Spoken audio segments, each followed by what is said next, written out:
wabarakatuh. Bapak Ibu sekalian,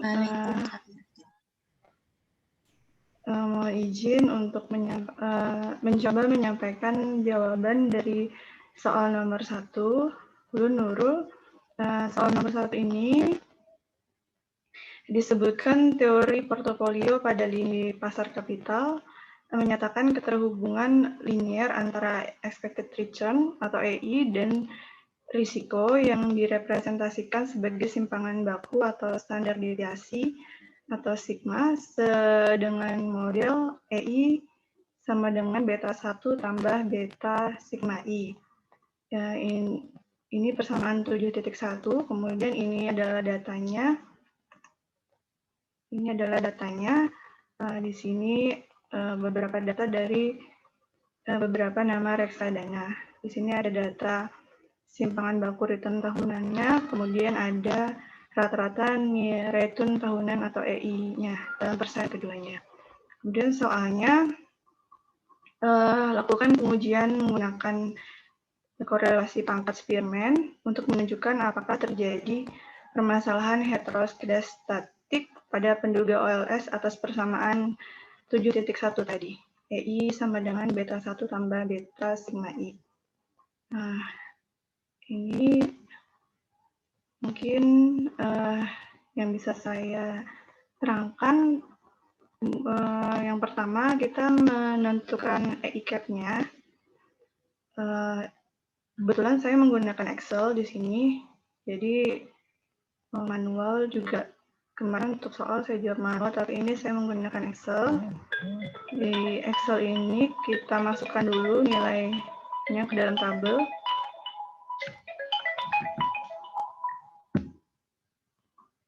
Kita masukkan nilainya ke dalam tabel. Di sini simpangan baku return tahunan atau sigma I dan rata-rata return tahunan itu kita masukkan ke dalam tabel, dan nilainya kita masukkan sigma I ini sebagai X dan return tahunan ini, rata-rata return tahunan ini sebagai Y. Kemudian dari Excel itu kita klik data analysis, regression, input Y range, X range, dan OK. Kemudian keluar hasilnya. Hasilnya kurang lebih seperti ini.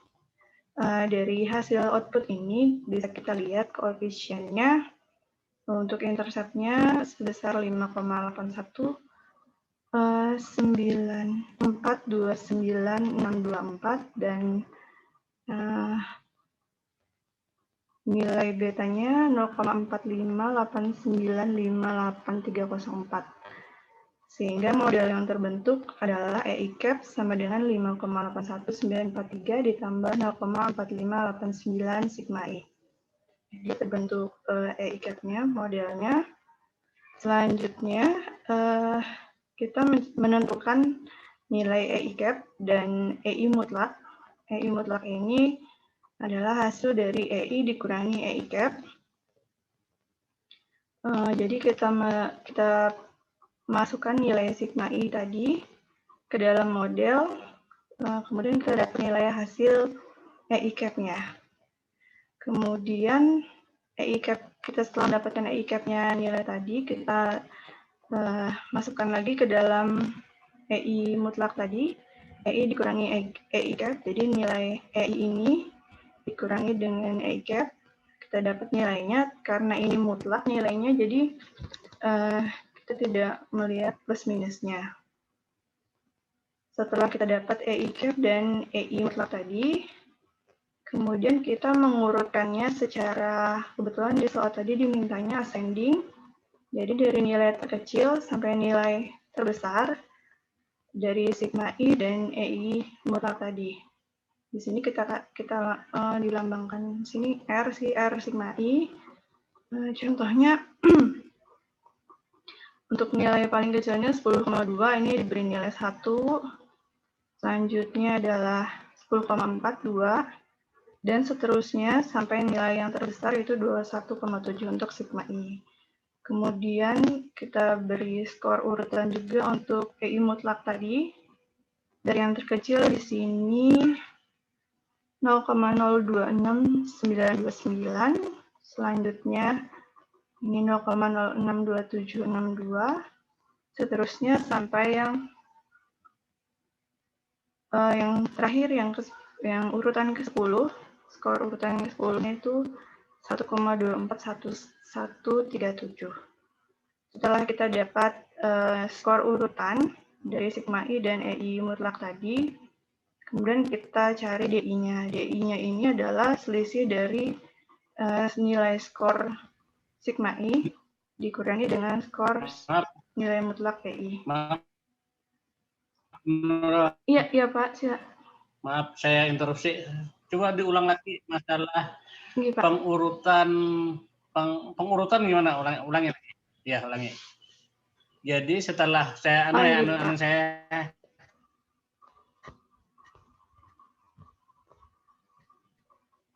setelah diperoleh apa tadi? Dua variabel yang diurutkan itu apa ya? Mutlak tadi, Pak. E mutlak ya dengan EI mutlak sigma I, Pak. Dengan sigma itu ya? Ini. Sigma itu ya? Oke. Sekarang kalau ya,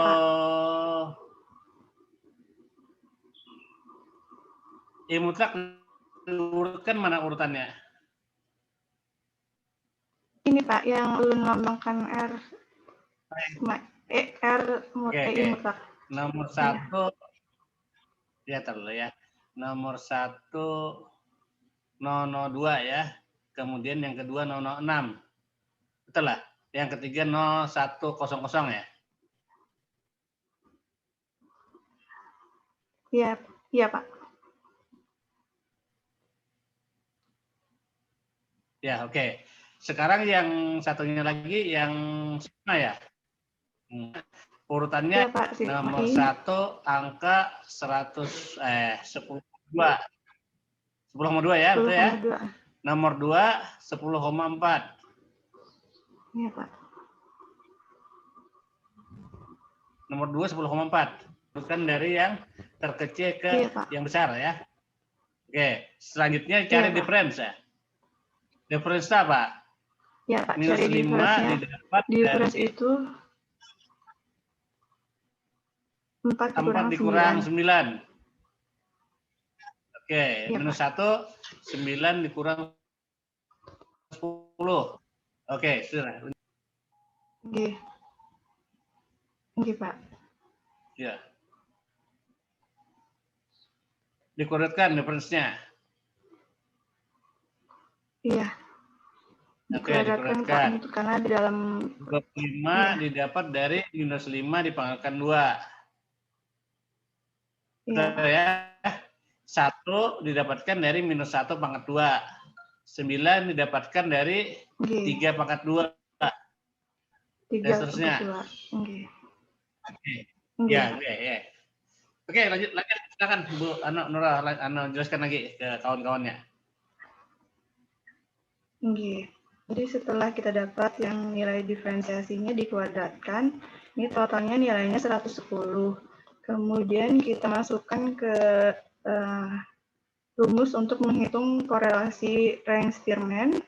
RS lambangnya itu sama dengan 1 dikurang 6 sigma DI kuadrat dibagi N kali N kuadrat minus 1. Jadi dari 1 dikurang 6 dapat hasilnya tadi 110.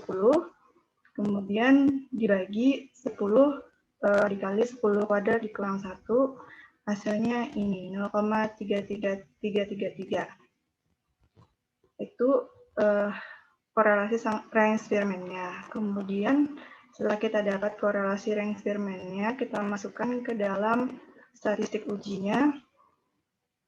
Hitungnya itu rumusnya RS akar N-2 dibagi akar dari 1 dikurang RS kuadrat. Kemudian dimasukkan nilainya.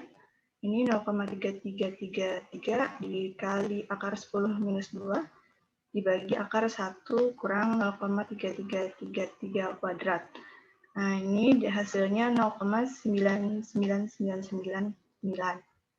Kemudian setelah kita dapat T hitungnya, kita masuk ke pengujian hipotesis yang H0-nya adalah root EX sama dengan 0, kemudian H1-nya ρx tidak sama dengan 0. Kita T hitungnya tadi sudah ada di atas hasilnya 0,99999. Kemudian kita bandingkan dengan T tabel. T tabelnya besarnya 2,306004. Karena mohon maaf ini ketinggalan. Karena T hitung itu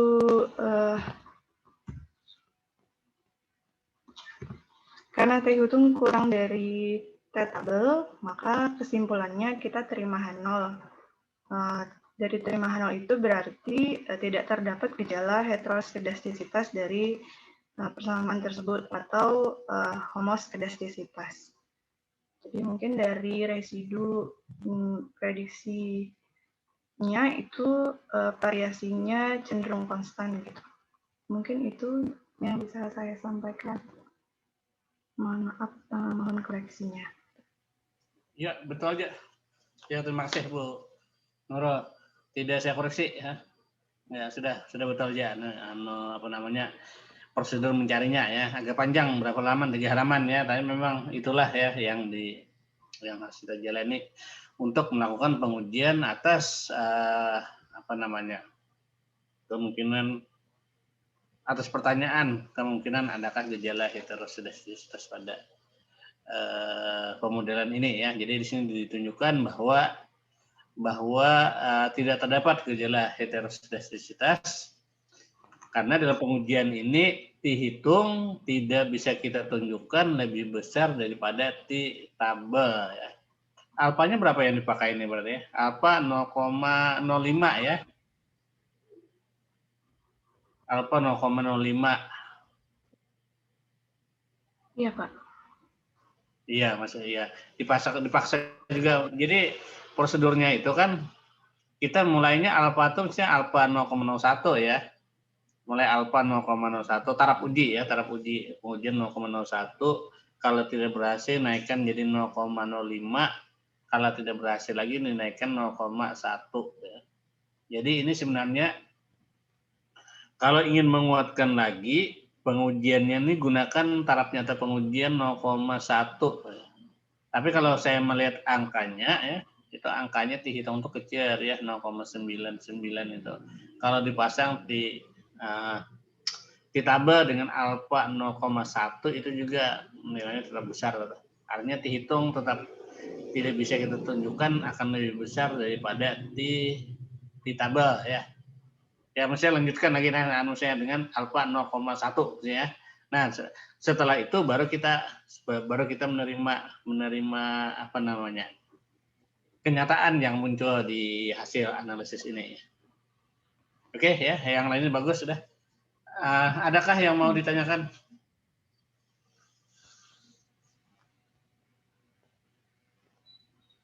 Adakah yang mau ditanyakan? Sudah cukup aja? Jangan takut bertanya. Kemudian juga jangan takut kalau ditanya ya. Kita diskusi aja. Oke. Pak, tanya Pak. Iya. Rubiato. Pak, untuk yang cara penghitungan yang tadi kata Bu Nurul dengan sistem Excel itu gimana Pak? Maaf, tidak terlalu paham. Coba di scroll ke atas, Bu Nurul. Iya, Pak. Naik. Turun lagi hasilnya. Scroll ke bawah. Scroll. Perhitungan dengan cara Excel ya. Lagi.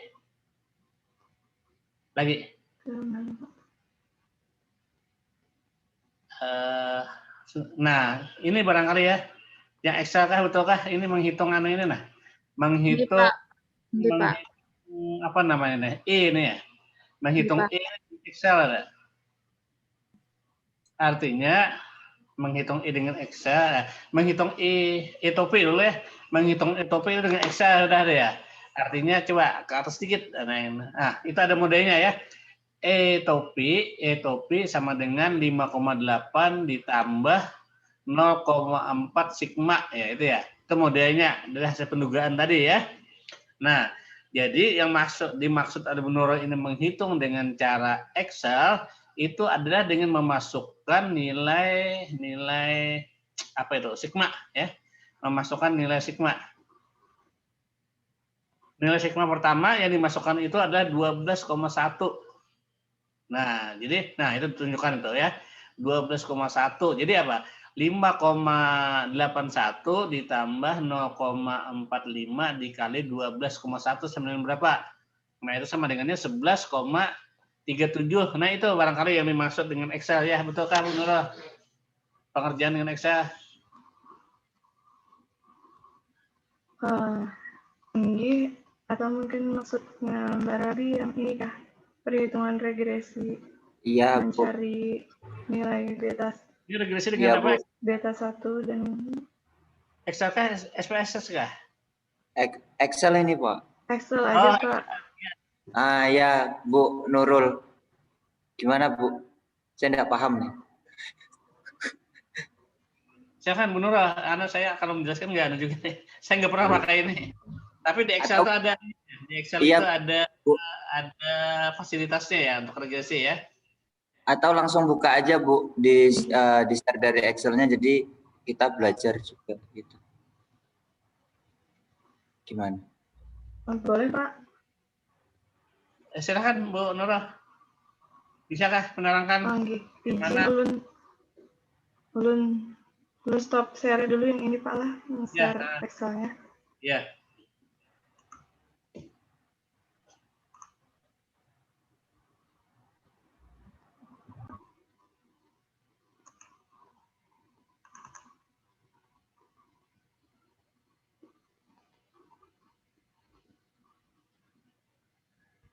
Gimana ya? Sebentar.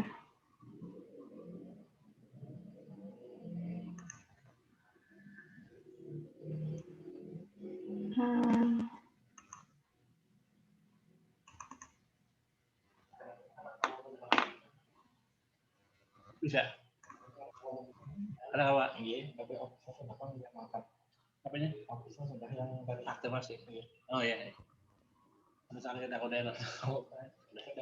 Sebentar, Pak. Kemarin kerjaannya di PC di kantor, Pak. Jadi ini sebentar saya download dulu. Nggak di laptop ini. Kalau memang tidak tersedianya mungkin tidak usah dijelaskan dulu, mungkin nanti per WA antar kelompok aja, karena akan makan waktu tuh barangkali untuk menjelaskan itu. Kalau mau yang lebih sebenarnya pendugaan regresi dengan cara praktis ya.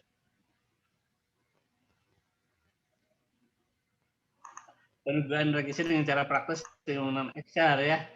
Dicek di aja mungkin di manual Excel-nya. Yang bertanya tadi Bu siapa?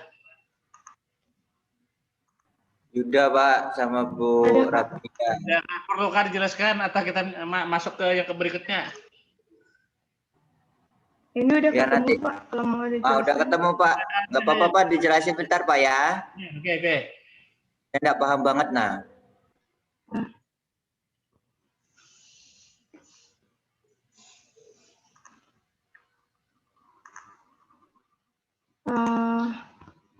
Mungkin dari sini, apakah terlihat, Bapak Ibu?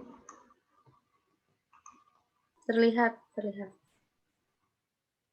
Nah, jadi dari ini lu namakan di sini cuma X1, sebenarnya X1 ini sigma I tadi, YI tadi EI. Nah, ini sigma I ini dan ini Y-nya. Kita klik data.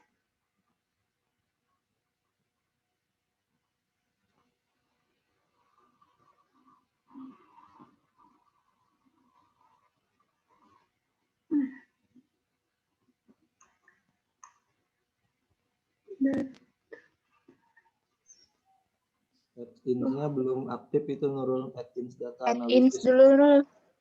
Add-ins. Oh iya, nah iya. Mungkin karena kemarin mengerjakannya dengan PC di kantor, jadi di laptop sebentar.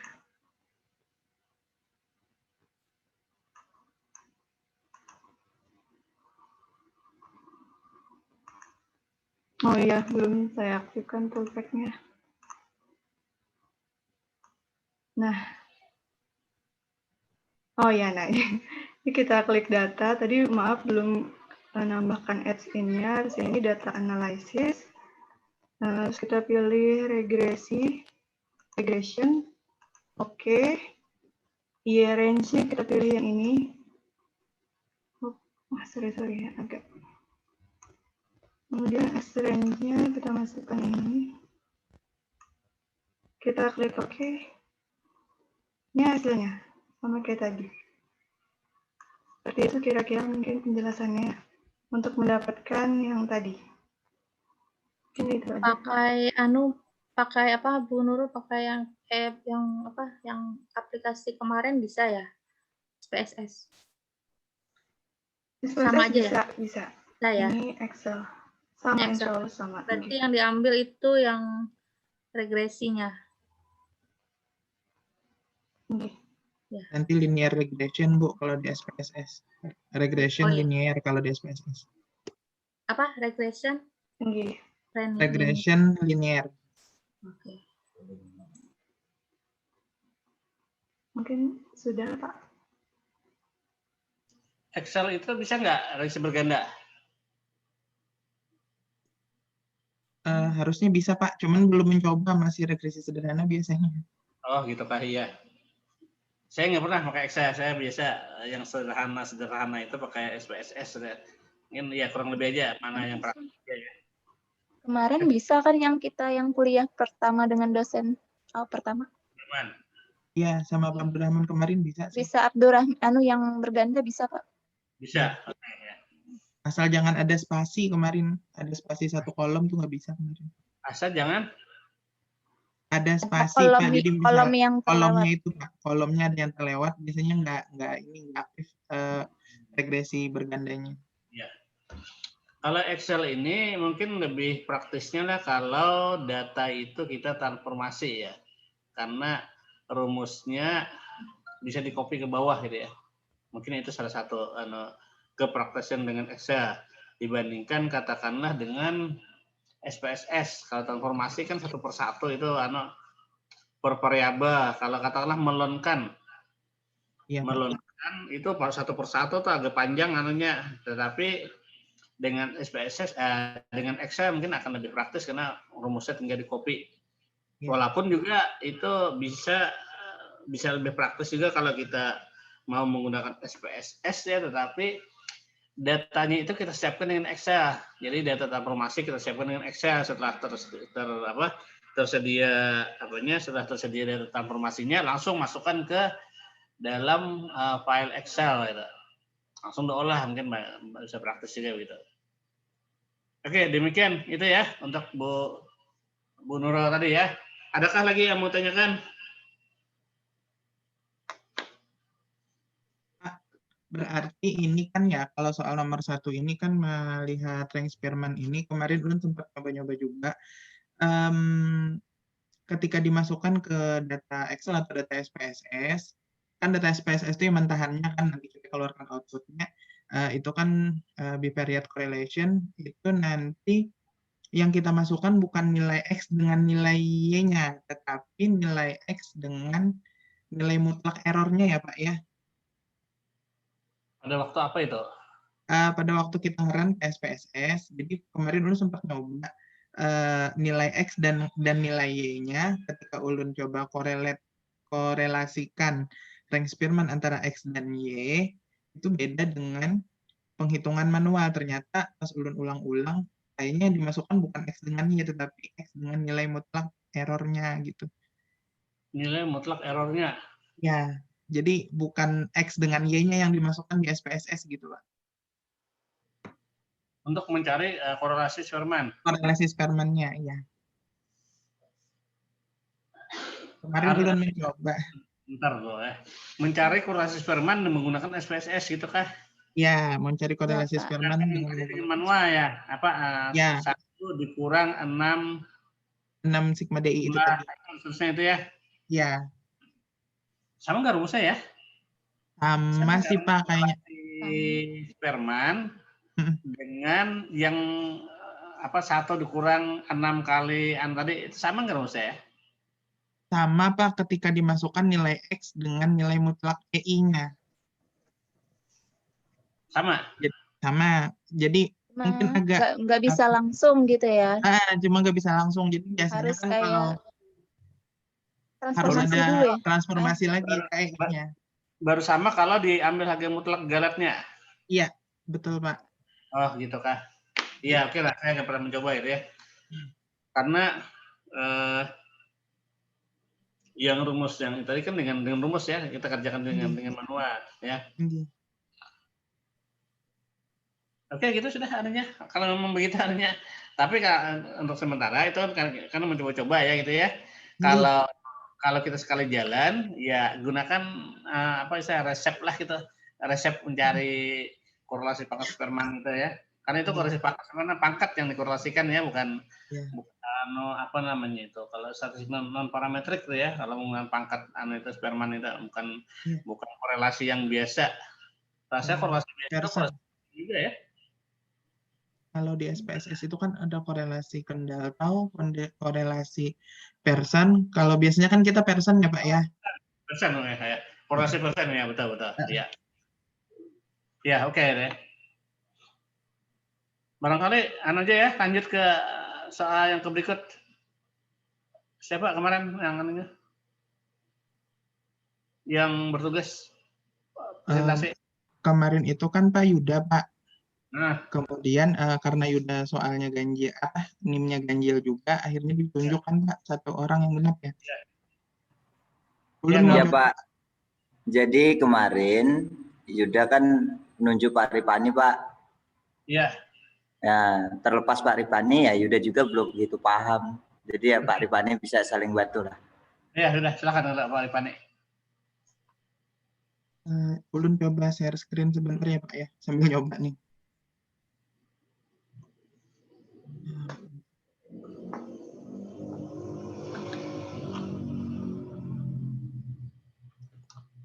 Mohon maaf, sudah kelihatan lah Bapak. Proses sebenarnya. Proses belum masih proses.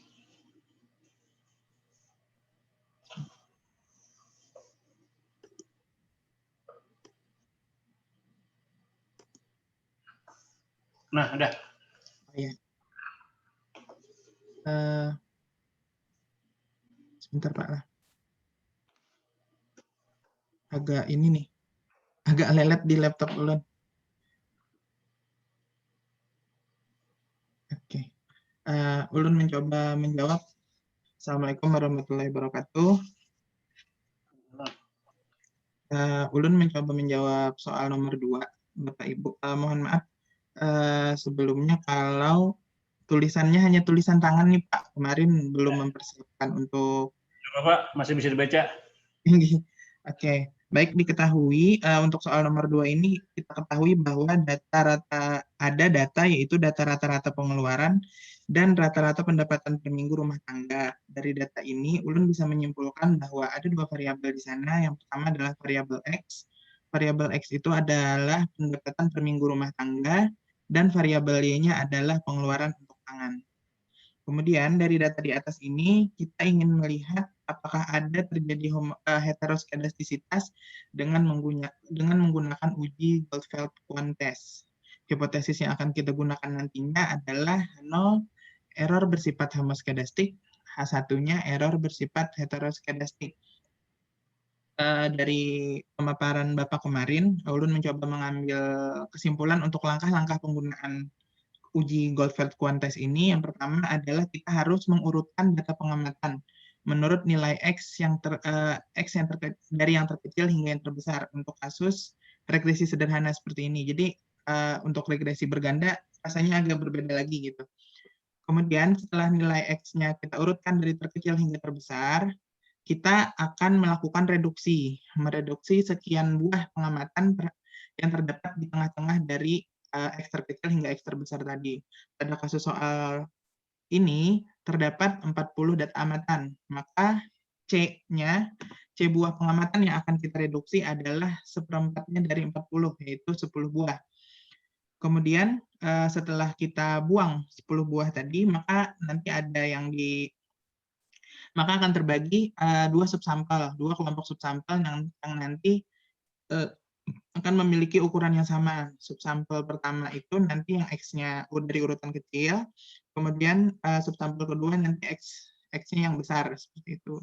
Dalam kasus soal di atas nanti akan terbagi dua subsampel, di mana masing-masing subsampel itu ada 15 amatan.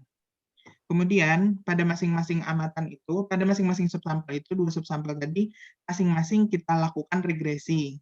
Masing-masing kita lakukan regresi, dan nanti kita akan mencari residual sum square-nya, RSS-nya, dari masing-masing subsampel tersebut.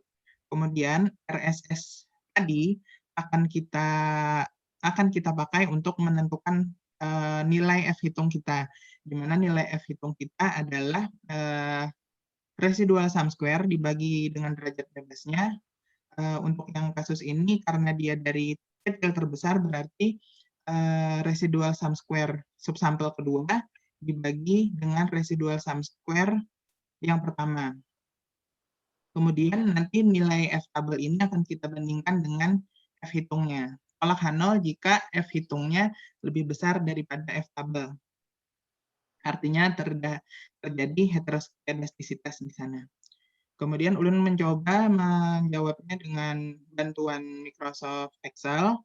Yang pertama, Ulun melakukan pengurutan data dari X terkecil hingga X terbesar. Kebetulan dari soal ini sebenarnya sudah diurutkannya dari X terkecil hingga X terbesar. Dari amatan pertama sampai amatan 40. Dari amatan pertama sampai 40 tadi, sesuai yang urutan berikutnya, nanti kita akan melakukan reduksi C buah amatan. C buah amatan yang terdapat di tengah-tengah. Berarti ada 10 buah tadi ya yang kita reduksi. Ulun mereduksi dari 16 sampai 25, ulun reduksi. Sehingga nantinya akan terdapat dua subsampel. Yang pertama subsampel, ini subsampel pertama dari data amatan 1 sampai 15. Kemudian subsampel kedua data amatan 26 sampai 40. Kemudian langkah selanjutnya tadi adalah melakukan regresi di masing-masing subsampelnya. Ya. Regresi di masing-masing subsampel ini sama tadi yang seperti Ibu Nurul sampaikan di soal pertama tadi. Kita melakukan regresi pada umumnya. Kemudian nanti dari nilai regresi ini akan keluar, kalau di Excel itu tadi kan akan keluar nilai ANOVA-nya. Nilai ANOVA ini secara manual bisa kita, untuk mendapatkan RSS-nya, secara manual bisa kita hitung dari nilai EI. Sebelum ke nilai EI ini, tadi saya sebelumnya sudah disampaikan, kita harus mencari YCAP ya. YCAP atau YTOPI tadi. YCAP itu didapat dari memasukkan nilai X pada fungsi. Jadi untuk subsampel pertama tadi, memiliki fungsi model regresinya adalah YI min 1,8113 ditambah 0,428169 XI ditambah EI, sesuai dengan output yang dikeluarkan oleh Microsoft Excel tadi. Kita dapat nilai outputnya, nilai model regresinya di sini. Kemudian dari nilai YI ini, kita bisa menghitung YCAP atau YTOPI-nya dari model yang sudah terbentuk. Misalnya untuk YCAP yang pertama kita masukkan adalah nilai X-nya. YCAP yang pertama di sini kita masukkan nilai X ini ke dalam model. Didapatlah nilai YCAP yang pertama, yaitu 1,8113 ditambah 0,428169 dikali 25,83. Ini nilai X yang pertama tadi. Didapat 9,2483. Itu nilai YCAP-nya. Kemudian, setelah kita dapat nilai YCAP, nanti kita dapatkan nilai error-nya, nilai EI-nya.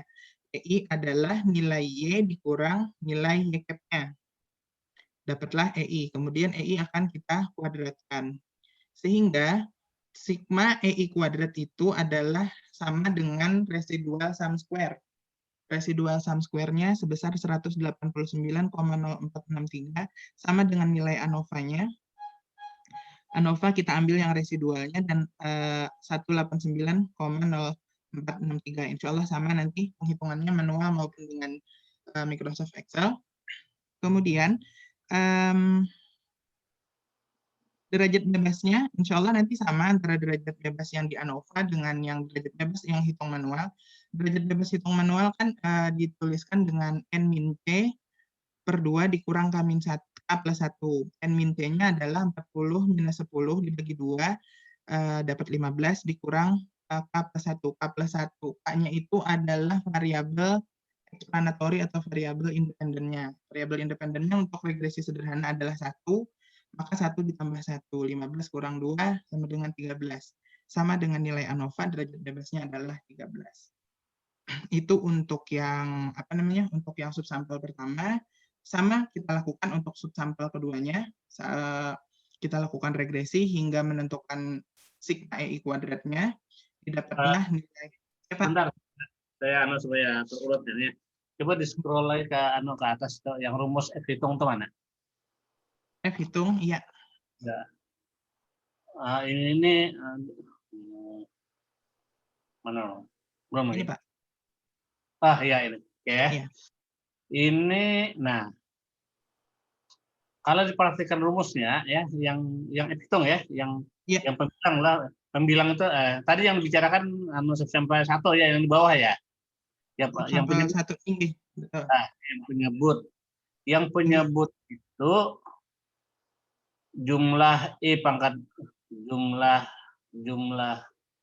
2 ya, sigma E pangkat 2 dibagi dengan N kurang C per 2 dan seterusnya, gitu ya. Iya, nggih. N kurang C dibagi 2 dikurang K plus 1 ya. Nggih, siapa? Ini nilainya berapa itu? Hitungan kamu. Yang ininya ya, Pak?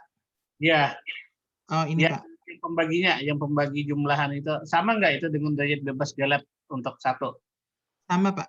Ini Pak, untuk yang ini, untuk derajat bebas yang menghitung manualnya ini Pak, N-C per 2 dikurang 13. adalah 13.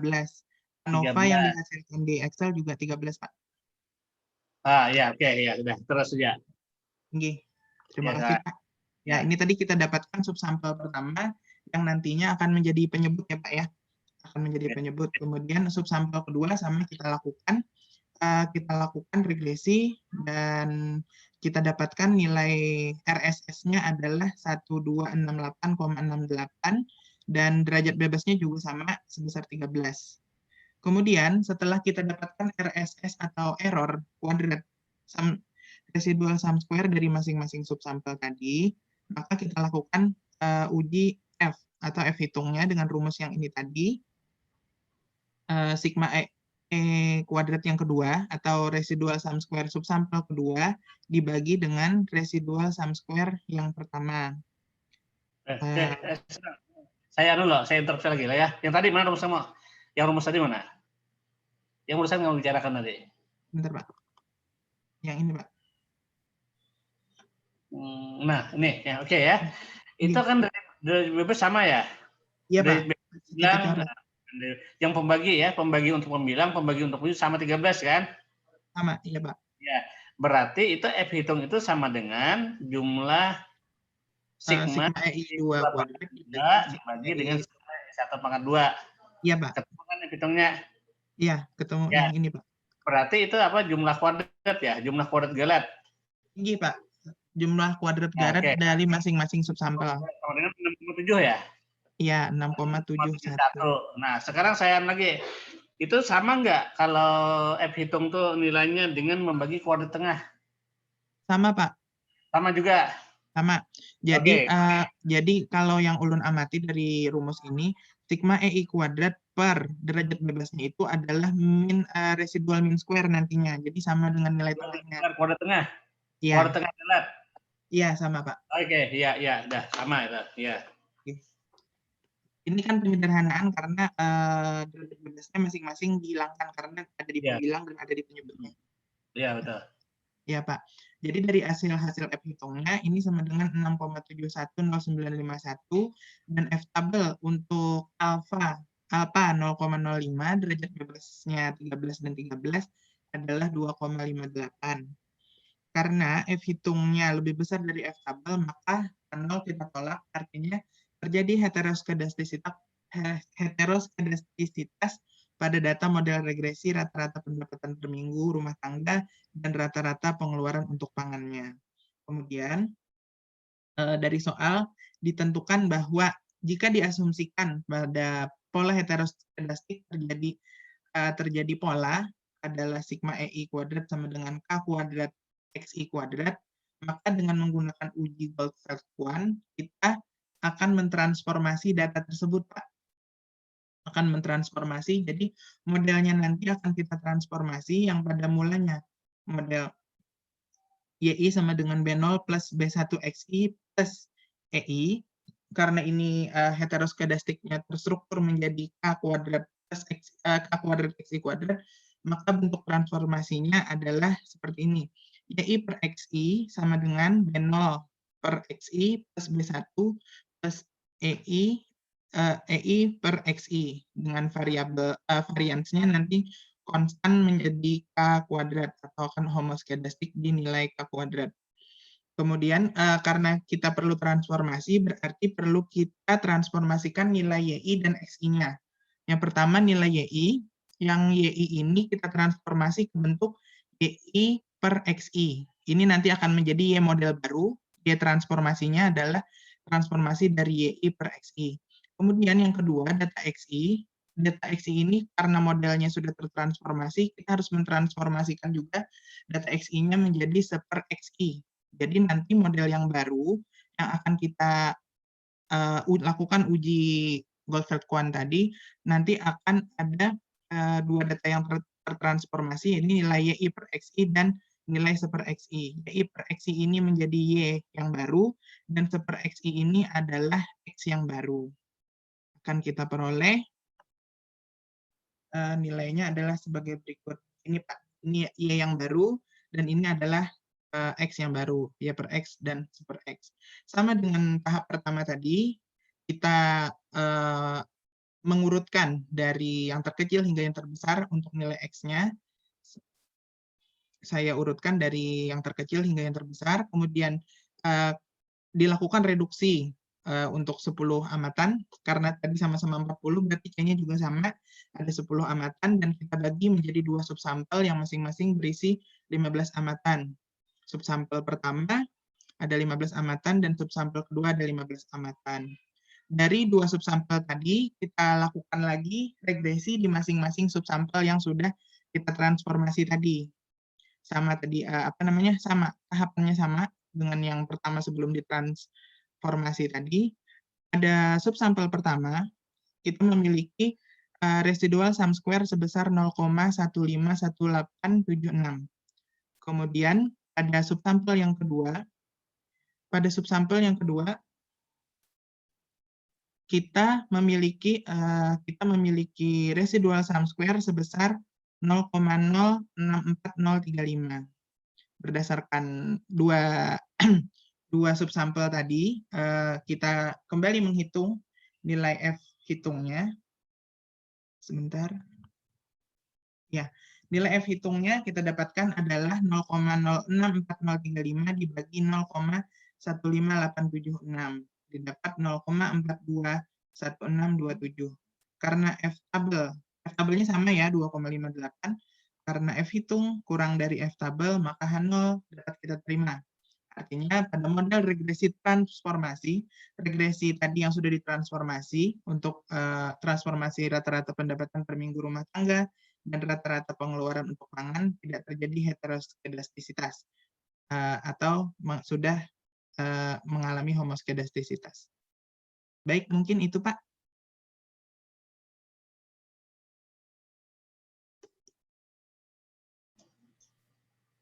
Ya, makasih Pak Menteri Panel. Ya, Pak. Jadi model yang homoskedastik tadi modelnya Pak, Y per X ya? Iya Pak. Y per X itu berarti Y per X itu put per income ya? Iya Pak. Put per income. Okay. Itu kan modelnya terstruktur ya Pak, model transformasinya diketahui terstruktur seperti itu sehingga kita transformasinya juga terstruktur Y per X seperti itu. Oke, ya. Ulun kemarin dapat dari slide Bapak kalau misalnya ada model terstruktur yang K-kuadrat itu tadi, maka bentuk transformasinya khusus seperti itu. Jadi ulun ikuti langkah yang tadi Y per X dan 1/X. Jadi itu menjadi variabel baru yang sudah ditransformasi. Ya, oke. Saya bertanya modelnya sekarang, kira-kira jawabannya gimana, Pak Matripani ya? Tadi ubah responnya itu adalah put per income ya, Y per X. Iya, Pak. Ya betul Pak. Kemudian pengubah eksplanatorinya itu adalah seper X. Iya, seperpendapatan. Seper income ya? Iya, seper income. Nah, kalau menggunakan model seperti ini, kira-kira bagaimana cara membacanya ya? Cara mempresentasikan. Kalau ulun tadi, Pak, mempresentasikannya, memang ulun masih merujuk ke data asalnya, tetapi ulun katakan, ulun jelaskan bahwa di sana sudah terjadi model transformasi, Pak. Jadi pada model regresi yang sudah tertransformasi, regresi data tertransformasi gitu, Pak. Oke, modelnya diduga nggak, model yang baru ini kamu duga nggak tadi ya? Model regresinya apa, Pak? Iya. Kalau untuk keseluruhan kemarin ulun ada mencoba. Nah, ulun ada mencoba, cuman kada ulun tampilkan ada ulun salin di PR ini. Nilai bino bisa berapa? Bentar, kemarin ada catatannya. Tapi yang jelas kemarin ulun ingatnya itu datanya itu tidak ini, Pak, modelnya nggak fit gitu, ulun lupa ininya. Sebentar ulun cek dulu, Pak lah. Kayaknya kehapus nih, Pak. Sekurangannya kan? B0 B1-nya ketika di FTS signifikan. Halo. Ya. Ya. Ya. Waktu diuji signifikan nggak bino B1-nya? Waktu awal, Pak. Yang halo.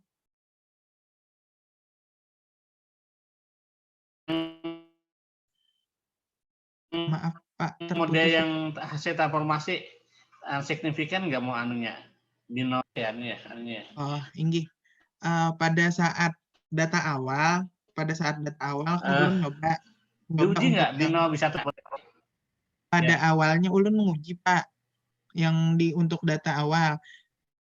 Cuman mohon maaf ulun kada tertampilkan nih nguji modelnya. Tapi untuk yang hasil ulun kemarin itu di hasil ujinya baik F maupun T untuk data yang tertransformasi itu tidak signifikan, Pak. Coba ulun hitungkan ulang, Pak lah.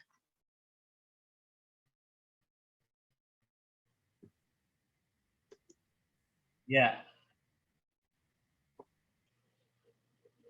Untuk yang data awal yang belum transformasi itu signifikan. Tetapi untuk yang data yang sudah ditransformasi, yang sudah ulun transformasi tadi, itu tidak signifikan, baik F maupun T-nya. Iya. Iya. Itulah persoalannya. Ya, persoalannya gitu. Maksud saya, ini kan penyelesaian problem pelanggaran asumsi. Ya. Itu barangkali dengan cara-cara ini kita menjadi heteroskedastisitas ya. Dengan cara-cara yang ada, itu memang bisa mengatasi adanya pelanggaran asumsi tadi ya. Tadi sudah dibuktikan itu ya. Nah, tetapi problemnya setelah ditransformasi, saya kebingungan membaca modelnya sekarang. Saya kebingungan membaca modelnya. Jadi model yang baru hasil transformasi itu kadang-kadang bisa diinterpretasikan ya. Misalnya kalau ini berbicara tentang usaha tani ya. Bicara usaha tani, semua variabel dibagi dengan luas lahan. Itu berarti kan persatuan, kita berbicara persatuan luas per hektar kah kita, per borong kah, bisa, masih bisa itu ya. Tetapi yang ini saya kebingungan sudah mananya. Saya kebingungan sudah menginterpretasikannya. Nah, kemudian yang kedua, tadi yang originalnya, mode pertamanya bagus ya, katakanlah bagus ya, signifikan, R sukarnya mungkin tinggi ya, tetapi setelah ditransformasi tidak signifikan, bukan R-nya rendah saja. Iya. Iya, Pak. Nah, itu problemnya maksud saya ya. Problem saya ditransformasi. Halo. Kita nanti untuk melakukan interpretasi atas model dan yang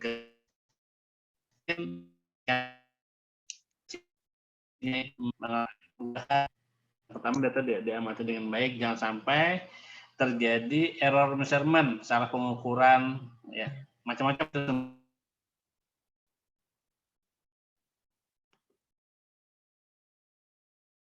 Sumber error measurement itu, salah pengukuran dan sebagainya ya.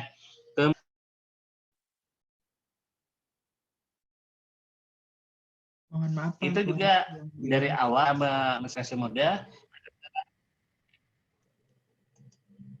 Halo, gimana? Nggih, siap. Tadi sempat hilang-hilang, Pak. Ya, ini di sini ada apa, bandwidth. Bandwidth is low. Masalah jaringan. Masalah jaringan orang.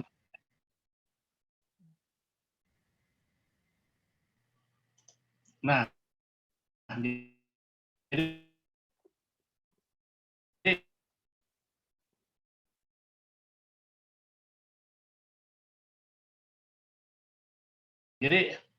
itu tadi ya, itu sebaiknya jangan ada masalah di pelanggaran asumsi, itu yang paling atau yang paling mujarab itu bagaimana caranya. Pak. Karena begitu kita bertemu masalah ini, kita transformasi, nah kemudian itu ada beberapa hal yang kita kehilangan informasi dari model yang ada itu. Nah, jadi saya menemukan dari tataran teoritis, oke, ini betul ya. Pada saat pentransformasi sudah betul, tapi pendekatan itu kan pendekatan matematika, itu variabelnya ada. Variabel transformasi pendekatan matematika, bukan variabel ekonomi lagi. Kesulitan itu manunya, kesulitan menginterpretasinya. Ya, betul. Nah, barangkali itu saja menurut saya ya. Terkait pelanggaran asumsi ini bicaranya lebih banyak ke teoritis saya kira.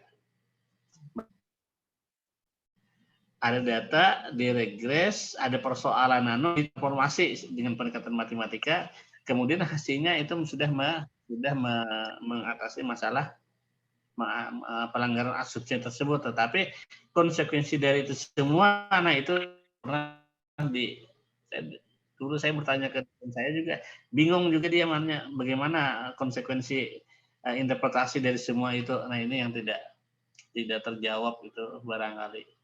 Ya artinya kalau kita meregres atau janganlah berurusan dengan masalah ini, janganlah berurusan dengan masalah heterosisitas, janganlah berurusan dengan masalah apa nantinya autokorelasi dan masalah multikolonialitas. Nah barangkali itu saja yang bisa saya sampaikan. Adakah lagi yang mau ditanyakan terkait ini, terkait mau tanya Pak, izin tanya Lina Pak. Penyelesaian. Ya, silakan. Tadi Lina, kan ya, iya Pak, Lina Pak.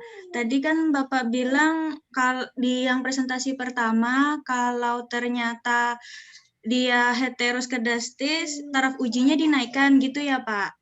Tapi di presentasi kedua ternyata seumpama heteroskedastis malah ditransformasi modelnya. Jadi pertanyaan saya, kapan kita harus menaikkan taraf uji, kapan kita harus mentransformasikan model, atau malah kita nggak memakai variabel itu sama sekali gitu Pak. Terima kasih Pak.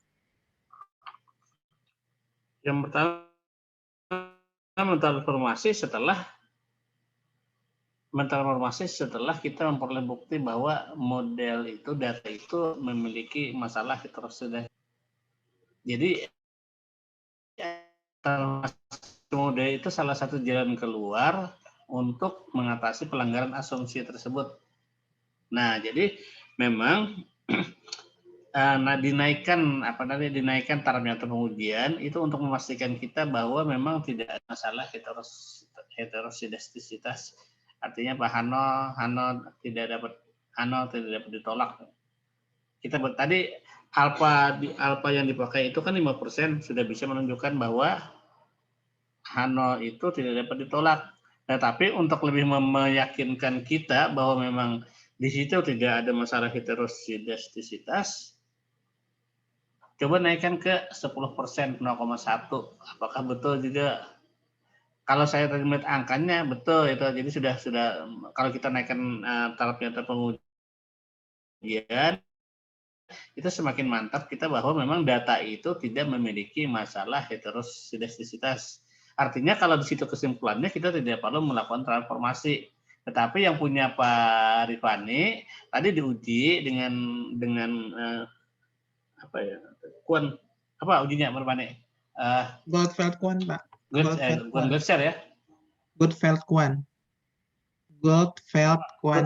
ya. Ya, dengan Goldfeld-Quant itu terbukti ada heterosidastisitas. Karena itu lalu dilanjutkan ke transformasi. Salah satu cara untuk mengatasi masalah pelanggaran asumsi homosidastisitas tadi. Begitu Pak Bu. Jadi nggak ada aturan yang pasti gitu ya Pak? Apakah kita mengubah taraf uji atau mentransformasi gitu ya Pak?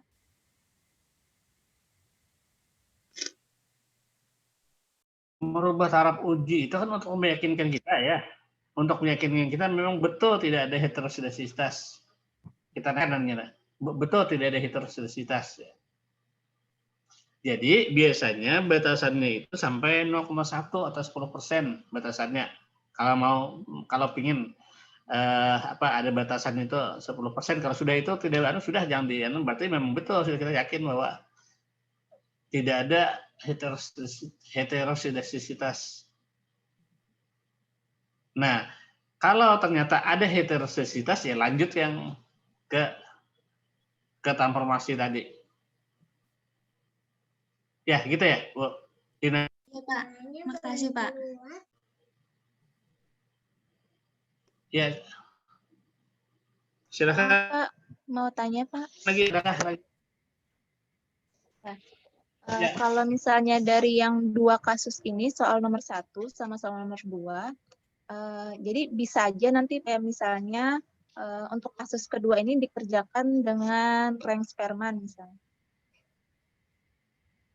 Ya.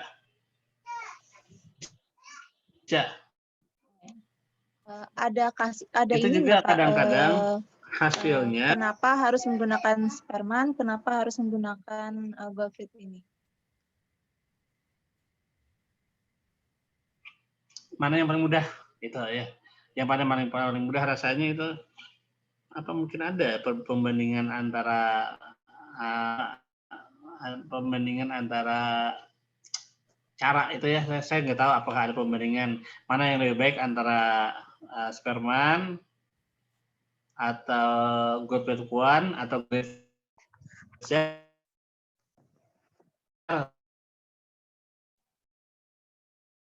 Maaf Pak, kalau ulun rasanya apa yang Bruce Pagan kan seterusnya macam-macam itu. Rasanya kalau ya, gimana? Rasanya kalau yang ulun pernah membaca dari beberapa literatur atau dari beberapa jurnal, kebanyakan itu memakai white test. Ada nama tesnya white test namanya Pak. Iya, white test.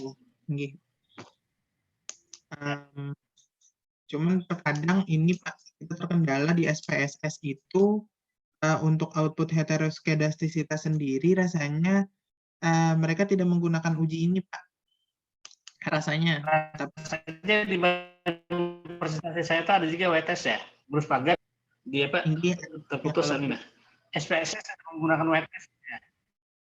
SPSS rasanya ada white test kayak lah. Cuman di SPSS itu rasanya ulun pernah membaca ketika orang melakukan uji homoskedastik dia hanya mengeluarkan output scatterplot dari nilai errornya. Apabila dia tersebar secara acak berarti dia homoskedastik. Tapi jika dia membentuk pola tertentu, maka disebut heteroskedastik. Cuman nggak ada ketentuan kapan dia acaknya itu seperti apa gitu. Belum pernah membaca Pak waktu itu. Kalau menggunakan scatter plot itu masih itu belum menggunakan Betul. inferensi Belum teruji, ya, Pak. masih Belum teruji ya, masalahnya. masih pendekatan eksploratif itu. Ya, betul. Kalau Nggak ada scatter plot kajian klinisnya, nggak ada. nggak ada. Ya, nggak ada pegangan itu. Maksudnya kalau scatter plot kan nggak ada pegangan ya. Maksudnya nggak ada pegangan itu. Kalau skala diperbesar, kalau skala diperkecil, jadi kalau tebaran data itu beragam, tapi skala perkecil skala itu data akan ngumpul gitu. Betul. Nah itu artinya ada how to lie with statistic, ada buku itu ya tahun 50-an. Bagaimana cara berbohong dengan statistik. Jadi kalau orang yang nggak tahu statistik, di skala scatter plot itu bisa diperlebar, bisa diperkecil, itu bisa mempengaruhi tampilan data dan bisa menggiring opini. Nah itu artinya. Jadi kembali ke sana, mana yang anunya, barangkali yang bisa saya anukan, yang bisa saya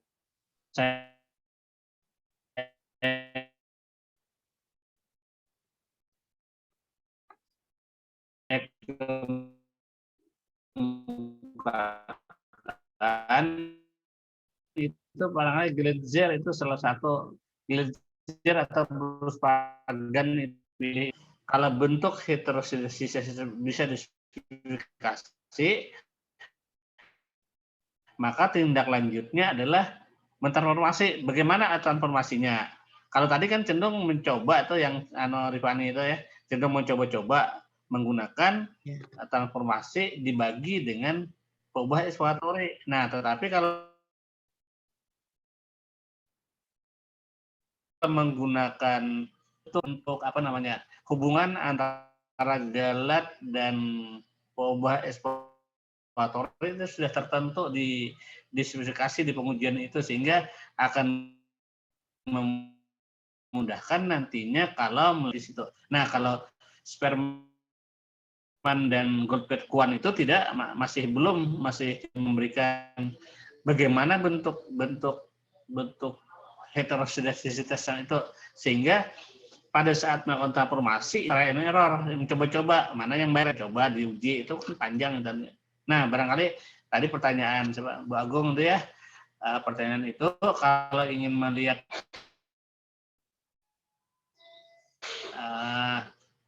metode yang baik ya, mudah itu Gletser sama Bruce Pagan itu memberikan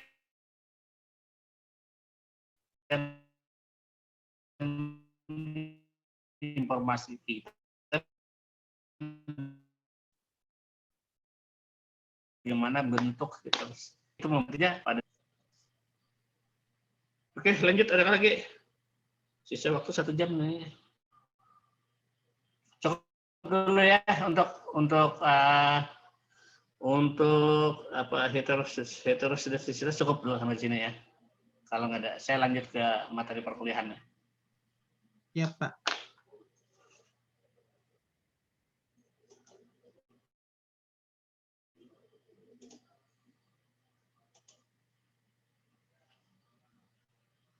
Nah, ini materi perkuliahan saya, karena waktunya ini 1 jam lagi.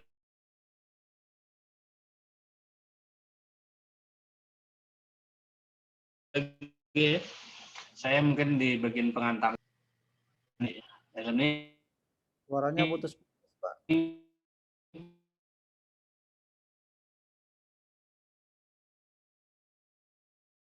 Kemudian bab dari buku Gujarati itu ada saya. Parah sekali kah putus-putusnya atau gimana?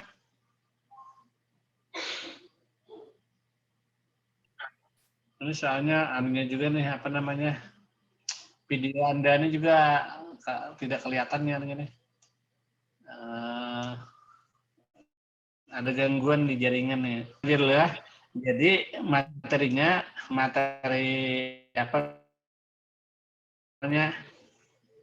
presentasinya itu ada di e-learning. kemudian juga textbooknya yang saya itu sebenarnya satu kesatuan ya, Gujarati itu, tetapi kemudian saya pecah-pecah untuk memudahkan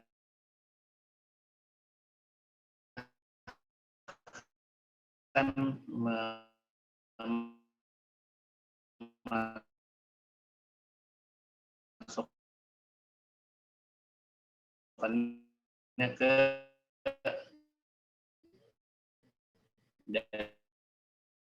dalam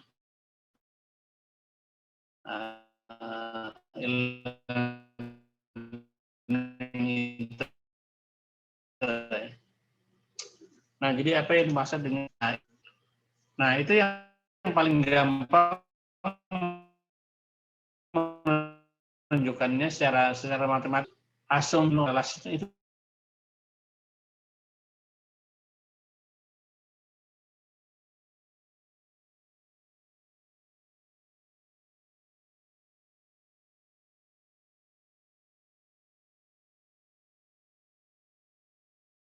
keluar bapaknya. Wow, sepertinya gangguan di pasca. Bang Ripani ganti. Wah, nggak ada sanggup. Pak Fahmi, muka pian bercahaya. Nah, hilang dah cahayanya. Nah, bercahaya pulang. Oke.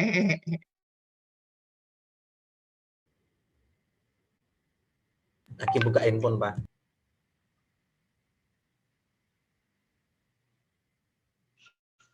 Saya masuk lagi ya.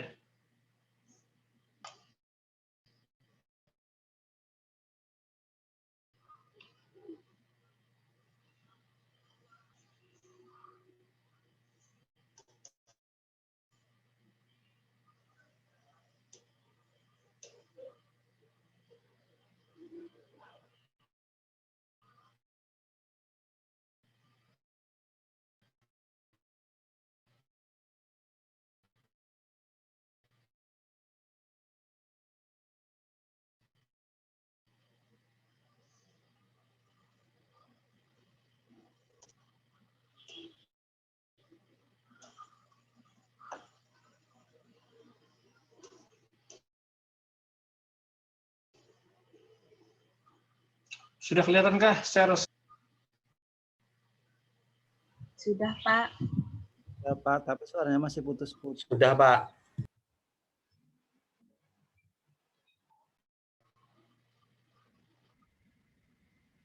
Nah, ini masalah jaringan ya.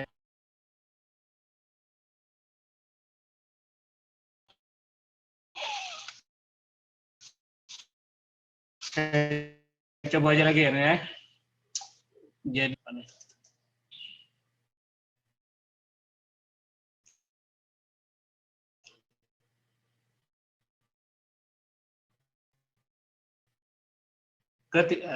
keberadaan matrik nih, kan ini sama nih pada unsur pada diagonal utama dari matrik ragam atau kovarian peragam ya, matrik peragam galak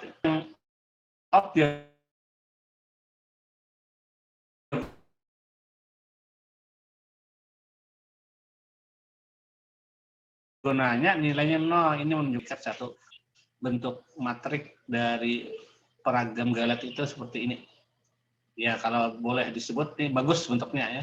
Bagus bentuknya itu hanya ada nilai yang sama pada diagonal utama dan nilai 0 pada diagonal di luar diagonal utama.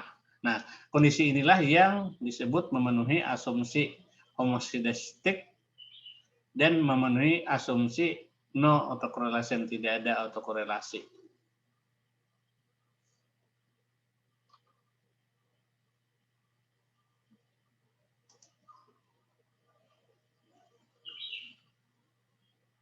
Yang dimaksud dengan autokorelasi ada juga yang menyebutnya dengan serial korelasi serial ya, korelasi seri. Nilai galat satu peubah. Nilai galat pada satu variabel berkorelasi dengan nilai galat itu sendiri pada periode yang lainnya, misalnya T-1, T-2. Nah, itu yang disebut dengan adanya autokorelasi. Jadi, barangkali kalau kita coba ilustrasikan dengan kehidupan sehari-hari, ini masalah data, masalah income kita ya, income kita. Jadi yang saya maksudkan itu, kita mulai berbicara di bulan, katakanlah mulai bulan Agustus ya. Mulai bulan Agustus 2020, kita memperoleh income dari pekerjaan kita, dari pekerjaan utama kita sebagai orang kantoran atau entah kita punya pekerjaan tertentu, kita punya income ya. Kemudian income ini, pendapatan ini kita belanjakan, belanja pangan, macam-macam kebutuhan sehari-hari ya. Sehingga kemudian yang tersisa adalah income kita berapa di Agustus 2020, saya ambil 5 juta ya. Income, pendapatan di bulan itu.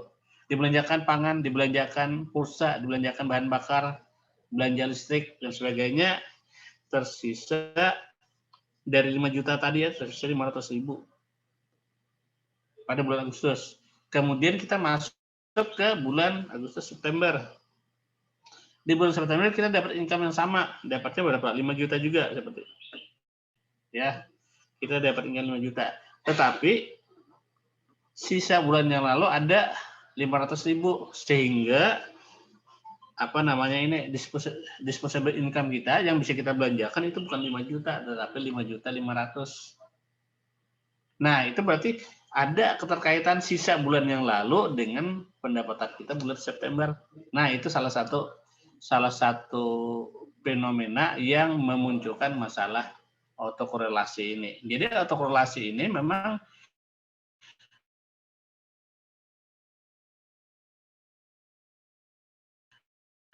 masalah yang umum saja terjadi sisa atau yang kemudian sisa itu masuk ke income kita di bulan September.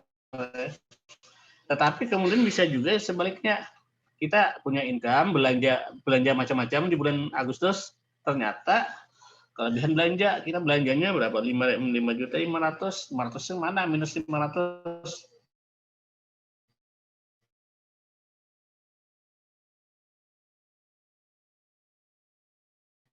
Di minus 500 itu kita utama 5 juta, tetapi yang bisa kita belanjakan bukan 5 juta lagi, tetapi 4,5 juta. Karena 500.000-nya kita bayarkan atas hutang kita yang sebelumnya yang terjadi di Agustus. Nah, itu fenomena yang menyebabkan terjadinya autokorelasi. Yang saya sebutkan tadi ilustrasinya wajar aja kan, biasa terjadi di kehidupan sehari-hari. Nah, kemudian bentuk bangun dari autokorelasi itu secara umum dinyatakan sebagai AR1, post order autoregressive. Ini benar kan?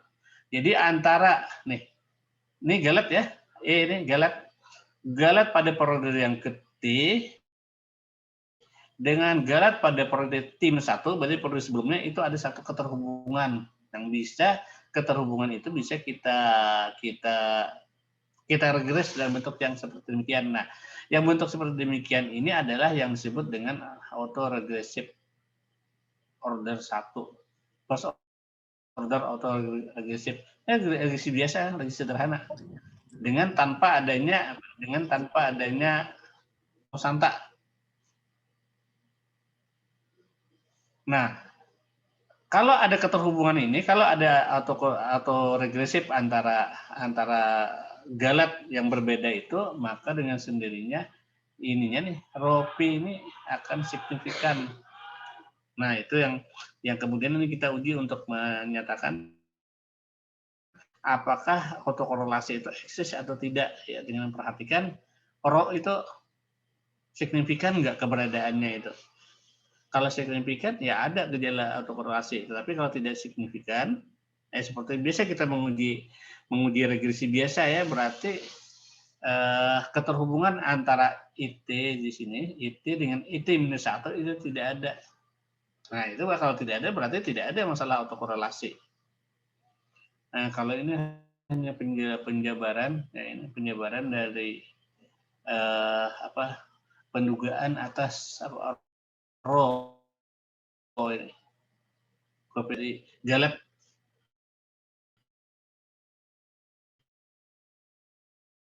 pengamatan yang kita dapat ya terusnya. Maksudnya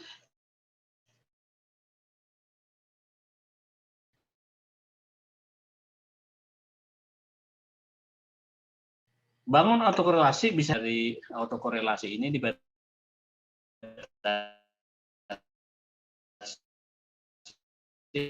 dengan AR1 biasanya. Tapi kan modelnya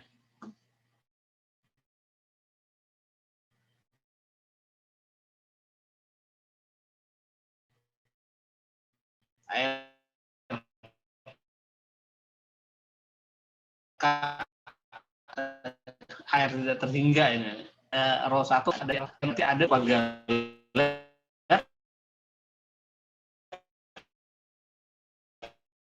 T-1 dan T-. Nah, ini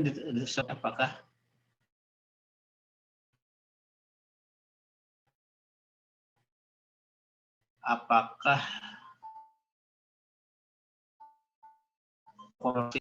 ekstrapolasi ya, menyediakan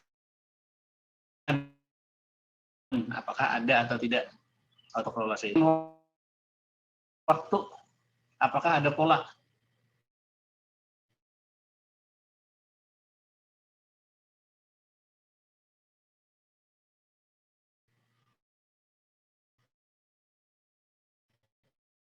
Nah, kalau ada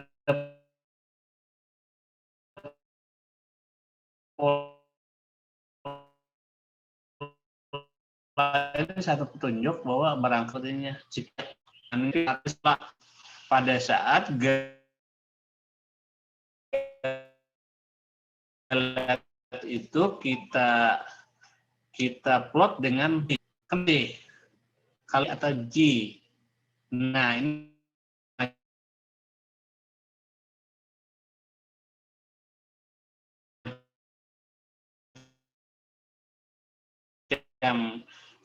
semacam explorator dia.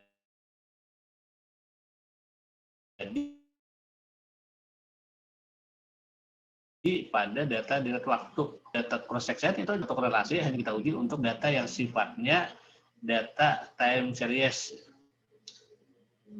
Kalau diuji juga bagaimana? Silahkan aja diuji, nggak masalah juga. Autokorelasi ini adalah time series. Nah, ini bagian lagi yang lain ini kalau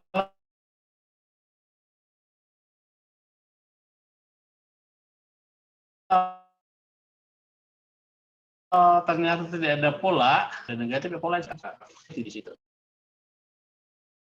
Nah, jadi fokus kita di sini. Betul atau tidak adanya autokorelasi?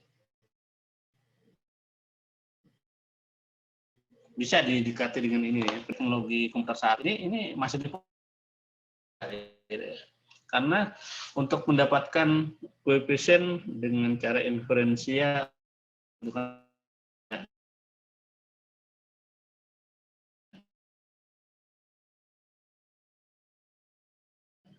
adanya di paket statistik Ruben Watson ini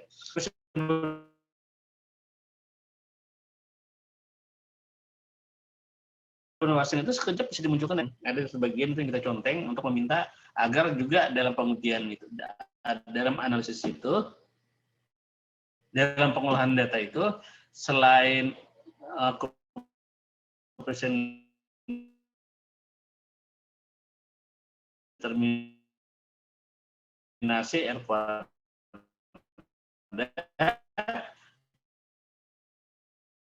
selain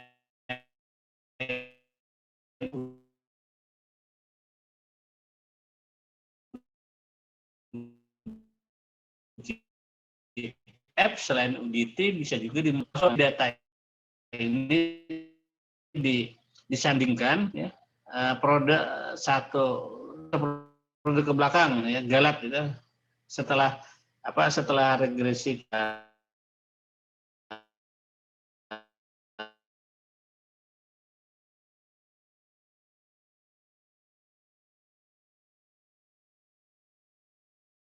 duga, kemudian kita tadi mendapatkan topik ya, topik, kemudian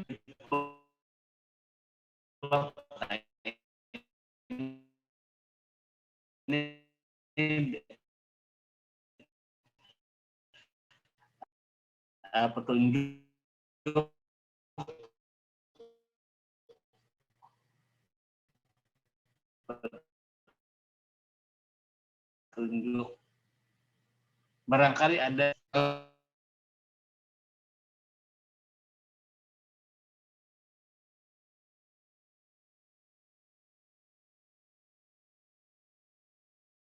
Cek. Hilang lagi kah bapaknya? Hilang pulang Cilin. Kayaknya Nah, jaringan tadi suaranya. jaringan kayaknya bapak tuh. Suaranya juga putus-putus tadi. Aku kira puja-puja yang putus-putus.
Oke, kita lanjut lagi ya. Mudah-mudahan ini unstable. Masih bisa dilihat?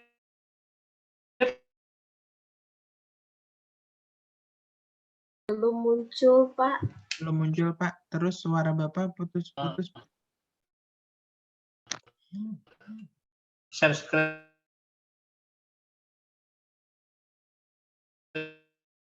saya. Putus.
Kayaknya hilang lagi kah Bapak?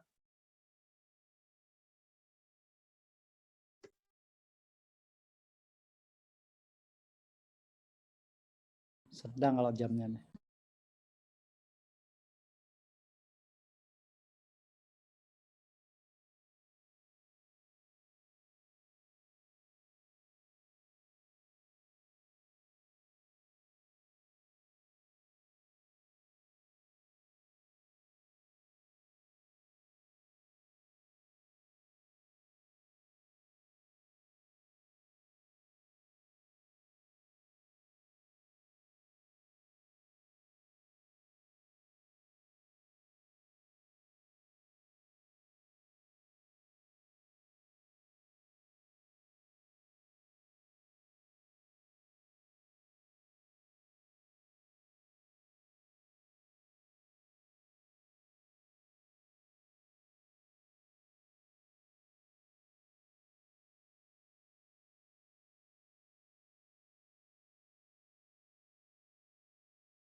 Ya. Assalamualaikum warahmatullahi wabarakatuh. Waalaikumsalam warahmatullahi wabarakatuh. Menyampaikan pesan Pak Sadik. Kebetulan tadi beliau masih loading, masih mutar. Kata beliau ada kendala di internet di kampus, jadi mungkin perkuliahannya kita selesai, kita sampai di sini saja. Kemudian untuk minggu depan, Alhamdulillah. untuk minggu depan masih disambung yang autokorelasi katanya. Siap Pak, siap. Alhamdulillah, terima kasih. Astagfirullahaladzim. Terima kasih banyak Bapak Ripani yang terhormat atas informasinya. Kita dapat beristirahat dengan tenang. Ya, untuk itu kuliah hari ini saya akhiri, wabillahi taufiq wal hidayah. Wassalamualaikum warahmatullahi wabarakatuh. Waalaikumsalam warahmatullahi wabarakatuh. Ya, Bare. Ya, makasih Bapak Ibu. Waalaikumsalam warahmatullahi wabarakatuh. Ulun live group ya. Absen, jangan lupa absen. Terima kasih semuanya.